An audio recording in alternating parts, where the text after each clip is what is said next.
and welcome back. I just want to say a big thank you to all of the people who've been subscribing and interacting with our previous posts as well, so it's been great. I'm going to be starting off a new kind of segment for RPMbassy, and it's called My DJ Set Rockers. And the reason why I kind of chose that is obviously my band Punx Soundcheck. I've toured the world, did a lot of stuff with DJ Magazine. So basically I've played and done a lot of DJ sets. So I thought, well, why not do a kind of series of episodes on records that were my staples and my DJ sets, hence why my DJ set Rockers. Rockers coming from another great record of mine, which I'm going to be doing a little show on later on, why I called it Rockers. So this is going to be a whole series of episodes. And I'm really focusing on the records that I love and records that I used to play in all of my DJ sets.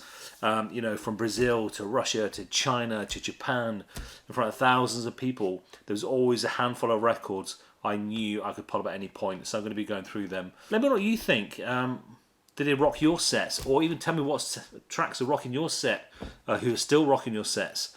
And let's have a little chat about it, a little debate about it. Maybe I'll do a little episode on your tracks that do really well in your DJ sets.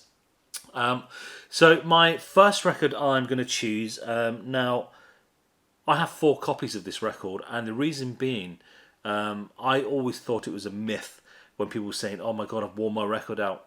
I really did wear this record out. 2 of them, because what happens once you start to wear them out, when it's been overplayed, the grooves start to wear down and the sounds aren't so kind of prominent and sharp as they should be. That shows you how much I played this record. And basically it's by an artist called Vitalic, and it is the Poney EP from 2001. October the 5th 2001 was the release date for this record. Again, you're going to notice this, one of my all-time favourite labels, International DJ Gigolo Records. Obviously I played everything that came out of the label anyway, but especially this one. And I just remember hearing it at Nag Nag Nag for the first time and running up to the DJ booth and grabbing Johnny and starting saying, what is this record? Because I think he got the promo for it. And as soon as he told me what it was, I hunted that record down and I got it. Because I had a few friends that worked at Gigolos and record shops in Berlin, so they managed to get me a copy of it. And I love all 4 tracks on this record. Here it is. So this was the original first one, and you can see how many times it's been going in and out my record bag. And it's definitely a really early press because it's got the sticker on it as well. And this was a big record. And I always used to end my sets a lot of the time with this. And again, with the Gigolo Records, the logo at the time was Sid Vicious. So every release had a different kind of pose of Sid Vicious. And I loved this one. And it had the yellow one. Now you can see on the back, had the ×1. So the first track on this side, which would have been LA Rock 01, which was like devastating. Like when you drop that track, that was going to go off, because once you drop it, it's that echoing kick as it starts off, and it just starts to build, and people know what that track is. They know where it's going to go, and it just keeps building and building, drop, and then keep building and building. And it's definitely a track that I used to play as almost like my last track of the night.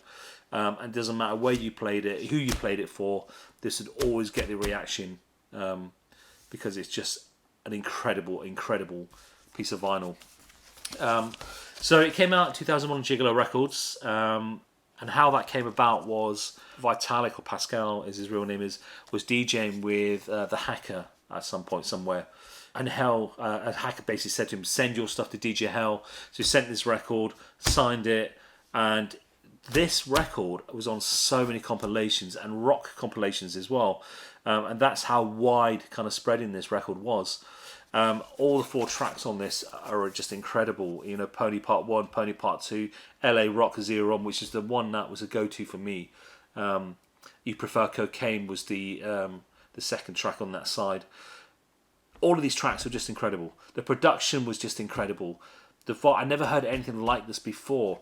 And after this, there was a lot of people trying to copy this, but they didn't quite get it right. Nothing can beat this record. But this is my original one, the original vinyl. And I mean, even now, I kind of played that before I did this to see that is it really worn out, or is I just have crap needles? It's worn out, because I put a fresh copy, because you can see I've got several different copies of it. These ones are okay, these are pretty good, so I could tell the difference between playing these ones and that first one. There's a massive difference in kind of sonic quality, and you can actually see the grooves are actually a lot lighter as well. So I love telling people that story. So that is definitely one of the records that rocked my set. Most memorable gig playing it. I remember I was one of the first electro DJs to play at Space. Up to that point it was Space in Ibiza, but up to that point it was all kind of very tribal, very kind of big house. So I was one of the first electro DJs to play.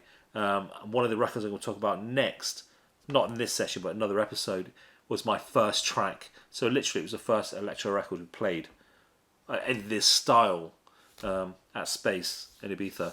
But I remember I ended with this one, Vitalic, and like the amount of people that were just asking, what is this record? Because it was quite early on I got this record.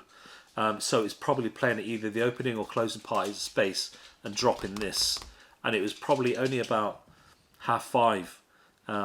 And the place was just erupting, and I do have video footage of it with this track playing in the background. So I'll always be absolutely grateful for this record. And I do know, I think Vitalic had a bit of a falling out with the Gigolo record label guys. I think he released it again on his own label. I think it was called Citizen. He did release it again, which I bought as well. I could probably find it, but I'm not going to waste any of this video. So it did come out again with a cover, which is almost like literal. You had a picture of Vitalic and a horse for the Poney EP.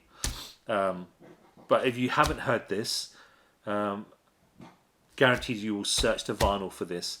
And again, to finish off the video, a vinyl record that rocked my sets without a doubt was Vitalic and the Poney EP on International DJ Gigolo Records. Hunt a copy down, please. Thank you very much.